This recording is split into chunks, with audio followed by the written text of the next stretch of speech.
It was our first time taking the collectivo. We were quite excited and quite scared because we didn't know how to get them, but it's actually quite easy. Google which city you want to go to, like in our case it was Ollantaytambo, and from there Google will tell you which street you have to take, and that's it. Arriving in Ollantaytambo, there are actually 2 Inca ruins that you can have a look at. Ollantaytambo Sanctuary, which is part of the Boleto Turístico, but also the Depositos de Pincuyuna, I'm sorry if I'm butchering it, and that one is actually for free. So one is in the east, one is in the west, but they're like super close and super connected. So if you're already there and without a tour and don't have any like time restrictions, we would really recommend to also visit the Depositos de Pincuyuna because it is as crowded and it's also super pretty. After the Depositos de Pincuyuna, we went to Ollantaytambo Sanctuary, and it was very pretty, a bit more crowded as well, as mentioned before, as you can see in this video, but it was really pretty. But we did it also without a guide, so if you want to have more information on it, I would recommend to do it with a guide. Later on, a friend suggested to visit it like an unofficial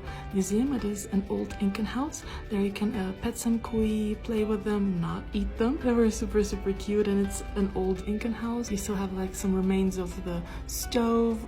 He also showed like the stuff that he makes himself. It's corn and quinoa, for example. Right, this is the stove that they used to cook, and this is like the items, or not the herbs. We went back home, we walked around Cusco, we found some really nice picarones, had some chicken soup, and just ended the day back at the hostel.